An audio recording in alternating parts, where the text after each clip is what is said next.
So here's an interesting data modeling question. Consider the Gmail system and develop an informal data model.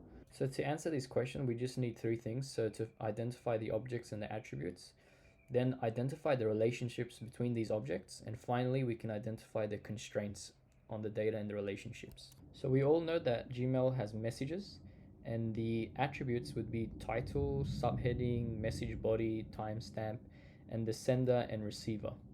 Uh, and then we know Gmail also has users, so the Gmail address, the name, they could also be phone number, etc. And another one potentially is labels.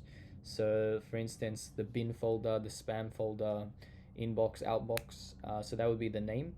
Then you could have colors, and finally, each label could have a parent label, so like a hierarchy of labels. So as you notice, some of them have a star next to them. That indicates some sort of relationship. So for instance, there's a relationship between messages and users where a message has a sender, which is also a user. So like the Gmail address of the user. Another one is the another relationship between messages and users. So a message has recipients, which are users. So the receiver.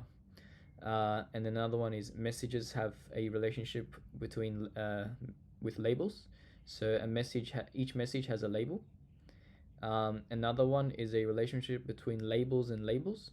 So a label has a hierarchy of labels. So that's where the parent thing comes in. So some possible constraints could be that each Gmail address, so here, has to be unique or distinct. Otherwise, would have duplicate accounts. Every message needs to have a timestamp, so they just can't, come out of nowhere. They need to have like a recorded time where they came, when they were sent. And every message needs to have a sender. It could also need to have a receiver, like at least one or more. Each message content, so the message body, can't be empty. So these are possible constraints that you could have. So yep, this is just a informal data model for the Gmail system.